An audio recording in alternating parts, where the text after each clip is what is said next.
Yes, Rey Mysterio versus Dolph Ziggler and Robert Roode of the Dirty Dawgs. Dominik was attacked before the match even Which was happened. really bad. If you saw that backstage segment, oh my god, it was shit. dog shit. It was so bad. I have a drill. I don't know why. Anyways, so speaking of drilling things into my head, I felt like this with some of these segments tonight. No, the next match was like drilling gigantic. Oh no, I would rather sit there and fucking do that, but we'll cross that bridge when we come to it. Let's talk about so Dominik showed back up. So really, the whole injury angle was literally a nothing sandwich. Right, they just wanted to build things. Here's my thing about this match. I liked this match. But the problem is that, they came back and the Mysterios kind of just lost their injury aspect of it, and then they just did moves and won cleanly. That was a weird thing for me. It seems like exactly Dominik, when Dominik came back, he just suddenly lost the fact that the injury his arm. And then Rey Mysterio lost his his leg injury. For somebody who's so experienced like Rey Mysterio, for some reason he couldn't really do it. I don't know why. I guess that's why they're languishing around the mid card, right? And it's very unfortunate because obviously it's Rey Mysterio. He's very good, and his stuff with Ziggler and Roode was very good. It was very good stuff. Do you think that somehow Dominik Mysterio makes Rey Mysterio worse? I don't think it was that particularly. I think they just wanted to move on. And okay. Yeah. I don't think Dominik within of himself is like a crutch for Mysterio. Obviously, if Mysterio wanted to do anything, he could have been in the main event scene, but he really doesn't want to. He wants to make sure that Dominik is prepared. Right. Because how long does Mysterio have? Right. And I think with this, even with Dominik and Rey as tag team champions, it kind of gives them more of that, okay, now you're an established champion tag team. Right. Let's make sure that happens. They did not want to lose the credibility of Dominik and Rey Mysterio as a tag team immediately. Right. And the Dirty Dawgs are going to get another opportunity at the belts because they're a very good tag team. Right. I'm telling you, this is the strongest tag division in all of WWE. It's not very. I mean, it's you're talking strong. about the WWE is not strong in general as far as their tags. I know, but I'm literally talking about every brand that they have possible. 205 Live, Raw, NXT, NXT UK. The SmackDown has the most diverse. No, they don't. Strongest tag team. They really don't. I think they do. Who else do you think is better? I think NXT's tag division is a little bit stronger. I don't know. They were fine, but honestly, at this point, I'm just like... There are a lot. There's a variety of teams. There's not a team that's exciting. At least with this, you have the Dirty Dawgs. You have Rey and Dominik Mysterio. Chad Gable and Otis are picking up wins left and fucking right. But nobody cares about Chad Gable and Otis. They're still winning. It doesn't matter. Do you remember that one time way back in the day when Otis won the Money in the Bank? Yeah, and he was like the hottest thing in wrestling. And now with him being a heel, I don't hate it. And obviously, there's stuff there. At the very least, there are credible fucking tag teams here. And who else? Who the fuck on Raw? They keep splitting people up. Yeah, I know. SmackDown's like 3 tag teams, though. He just named 3. They have more than. And then you got Montez Ford and whatever. Yeah, you have the Street Profits, who are obviously a very good tag team. They're not doing much these days. They're not doing much these days right now, and I don't know why. Obviously, they were trying to push Dominik and Rey, but I know, but it's like you got Bianca Belair, who's women's champion right now, and you're not pushing the Street Profits along with her. You would think that they would be a great bedrock for a strong, possibly a main eventer at some point in time to come in and like be like the Evolution or something like that. Maybe. But who cares? You never know what's going to happen later. I think they just wanted. True. I think they just wanted to do the history making Anyways, thing with Dominik and Rey. When we come back, we are going to. No. Or I guess for the next. Yeah, part. let's go on to the next. All right, let's make Pro Wrestling Majestic again. Can we just get this out of the way? Yeah, no, no zombies. No. So, okay, you know what? Let's just go right into this right off the gate because obviously we're going to do this. We're just going to do this all in one big Let's just start ranting this shit. So, let's talk about this one just right off the bat. So, number one. Fuck. No to fucking zombies. The only time when zombies are actually fucking acceptable in my goddamn world is if it's in a backstage segment and if the person is fucking supernatural. Other than that, there was no fucking point. It was an obvious plug for other than to sit there and fucking jerk off Batista until his blue cum comes out on Vince McMahon's fucking face.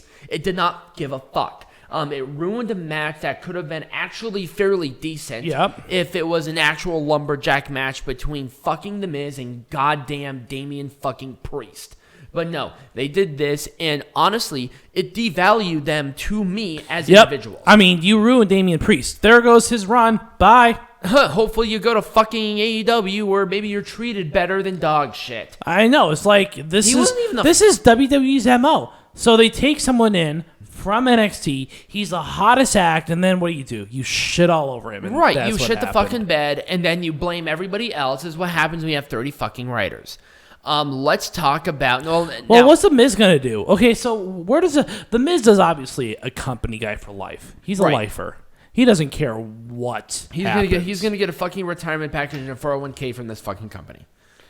Anyways, let's talk a little bit about what The Miz's future is.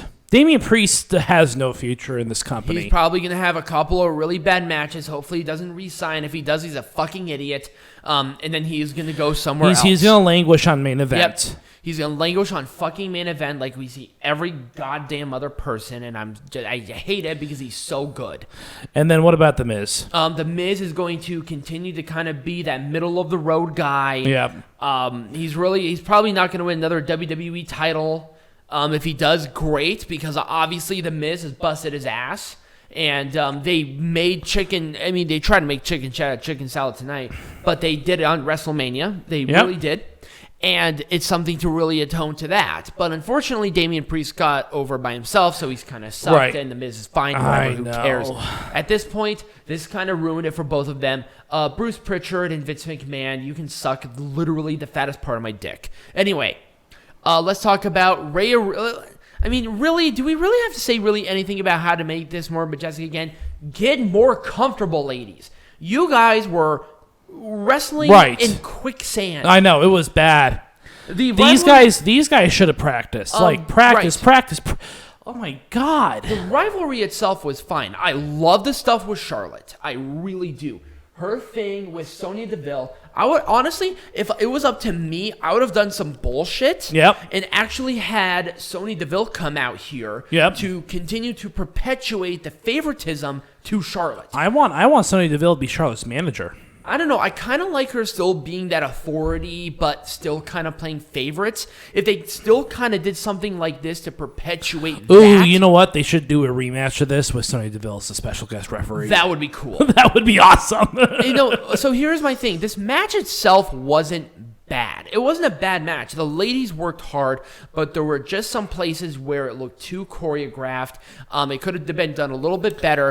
But I thought actually the rivalry going into it was fine. I can see Charlotte being a mega heel. Oh yeah. With Sonya Deville being the only referee that she trusts, and then Sonya Deville as a referee puts Charlotte over every single match. Right. That'd be kind of cool. Right. It would be an interesting twist on a manager whatever that we've seen a million times. Right, absolutely. I think that'd be a really cool dynamic that I would personally enjoy. It's like she's not just the manager, she's the personal referee of Charlotte. That'd be really cool. Let's talk about what was the second match? Doesn't matter. We're going out of order anyways. Let's just talk about this one because I have it up already. So overall, I thought the injury angle was kind of useless. It was useless. There really wasn't anything. But overall, I did like the bullying aspect. And see, that is where I want to continue with this rivalry. I want to continue. I want to continue to see Bobby Roode and now it was obvious of what happened. Roode and Ziggler. I want to see them continue to bully and manipulate Dominik, and make Dominik less I guess, comfortable or confident in his abilities to cause him to start losing matches, even on his own dad's behalf. Right. And I think that'd be really interesting because they're already putting that in there. It's like, oh, we could have done better. Maybe it would be better with us. Maybe even see some sort of pseudo heel turn with Dominic and Rey. Oh, what about Murphy joining not Dominic, Murphy joining Roode and Ziggler? I can see that. Yeah. Because obviously now Murphy... There's that history there. Yeah. There's that trust. Yeah, thank God they stopped that. Oh, I know. But anyways, that's a way to continue without really continuing it. Right. Maybe even have Buddy Murphy possibly doing that same kind of manipulation tactic against Dominic to set that up and maybe do something else. Right. But all I know is that the wrong person, even though I chose the Mysterios to win because they obviously wanted to make history, for storyline purposes about everything, they kind of did this wrong. I honestly think they did. But, it is what it is. It was actually fine. I like this match a lot, so we'll move on. Let's talk about Belair Bayley. Okay, so Bianca Belair needs a little more experience. She just needs a little more time. I mean, that's it. She needs a little more time. And see, that's why I think that joining her up with the Street Profits and doing something like that would be beneficial for her because it would hide her weaknesses. Number one, she shouldn't have gone up to the main roster when she did. That was a little too soon. It's just a little too soon, and we complained the same thing about Lacey Evans. It was just a little too soon. You gotta keep them in there unless they're like indie darlings like your Adam Coles and your Kyle O'Reillys. Your Charlotte Flairs, whatever. Right. Charlotte Flair was trained there, but I think Charlotte Flair is that rare exception where she's fucking Charlotte Flair. So Ric Flair obviously did something there. But, Bayley is just awesome. I love Bayley. And honestly, if they want to continue with this is fine.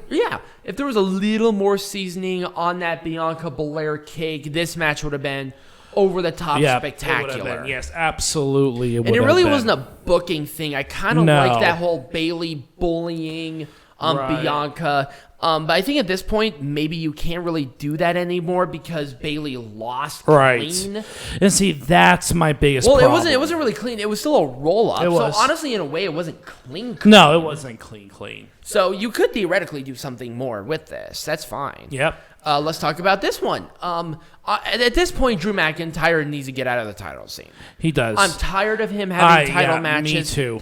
Get him away from it for at least a while. Maybe kind of slowly integrate him back into that title scene around Royal Rumble time. Right. He's done for me. He has had way too many title shots, and I get it. There's nothing against McIntyre, but let's continue and perpetuate new contenders and have them continue. Who would be a good contender though for Bobby Lashley? I would rather see Braun Strowman and Bobby Lashley in a singles match for the title. Yep, do a Hell in a Cell in a Hell in a Cell match. That'd be great.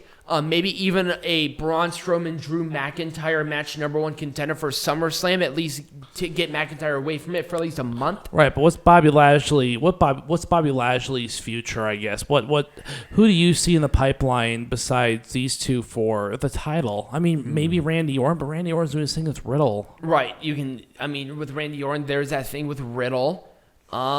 You see, that's the problem, though. They really haven't built maybe anybody the Fiend. else. If the Fiend comes back. Yeah, okay. So let's talk about the Fiend even before we do this. Bray Wyatt has had at least a little bit more of a struggle regarding the death of Brody Lee. So I could see the Fiend come back for SummerSlam to face Bobby Lashley. Mm-hmm. I can see him come back at SummerSlam. Maybe there's like a big number one contenders match next week or tomorrow or whatever. They start building that match pretty well. Obviously, they've had like the Riddle Bobby Lashley thing there. Maybe a triple threat with Riddle and Randy Orton. Right, and if you have Braun Strowman in there, obviously that's a pretty good in, I think, for someone like Bray Wyatt. Right. maybe do something with that. Yeah. Really just depending on Bray Wyatt's mental health. But I feel like at this point, Braun Strowman at least needs to be there. Yeah. But if not, I could see Strowman and Drew McIntyre continue their rivalry. They have really good chemistry. They do, but the number one contenders, no one's going to be interested. They want to see a title match with Bobby Lashley in it. That's what they want to see. Well, yeah, but I mean, with Bobby Lashley, honestly, for me, I would actually keep Bobby Lashley off of pay-per-view until SummerSlam. Seriously, they're not going to do that. I know they're not, but that's what I would do. Well, of course, that's what you would do. Because they gotta build people, and if Bobby Lashley is continuing to defend the WWE champion against fucking Drew McIntyre and Braun Strowman, then what the fuck is the point? Right, exactly. So Keep Bobby Lashley off of it for a while. Maybe have him start a budding rivalry with somebody. Have them prove themselves at pay-per-views by maybe even beating those two, because there's 2 pay-per-views in between now and SummerSlam. Like I said, I think it'd be a great time to introduce the Fiend a little bit. Right. But they gotta beat these 2 contenders. They gotta beat Strowman and McIntyre. No. I mean, if you're Bray Wyatt, you don't have to do that. You just get your title match. I know. I can see some Alexa Bliss manipulation of not only Bobby Lashley but also of MVP. I would keep Alexa Bliss away from these people as much as mentally possible, honestly. Alexa Bliss is literally doing her own thing with the women's division. I hate that as much as it is. So clearly, I wouldn't even put them involved with this at all. I just wouldn't. Okay, fair enough. That's just me personally. But, it's just kind of hard to know. We'll see kind of what they want to do with it. They obviously have the roster for it, and they have some time so they can build something to SummerSlam. Right. But I would just not have the title defended until then, to be honest. Whatever. Okay. Anyways, let's move on to the next one. I actually think we're at the last match. I think we're at Reigns Cesaro. Okay. Yeah, we're at Reigns Cesaro. So rematch in Hell in a Cell. That's it. I mean, that's what you have to do. No, here's my thing. There's too much outside interference, obviously. No. Here's my thing. I want to see, because we had Jey Uso and Roman Reigns, which were fantastic matches.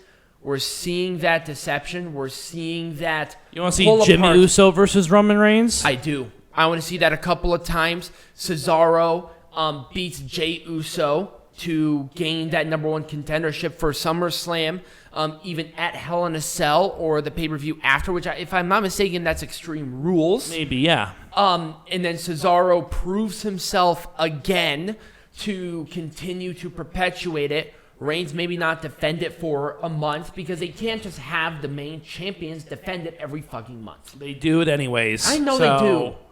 Fuck it. Let's be realistic here. At the same time that we're trying to do, we're making pro wrestling majestic again. That will make it majestic again. They don't have to defend the fucking title every goddamn show. It's not necessary. But they do. I mean, AEW's world fucking champion is so prestigious. You know why? Here. Let me give you guys a fucking pro tip. It's not defended every fucking month. It's not. It's literally not. So there's no point of having both titles defended at every fucking pay-per-view every fucking month. It doesn't make sense. Right. We need to build rivalries. And unfortunately, because they want to defend both titles at every fucking event, it's hard to do that. If you want to make pro wrestling majestic again, if you want to make WWE majestic again, you can't do that anymore. Right. You gotta build the credibility of other people. You don't have to build the credibility of Roman Reigns. He's already champion. You don't have to give Bobby Lashley any more credibility. Fucking pro tip!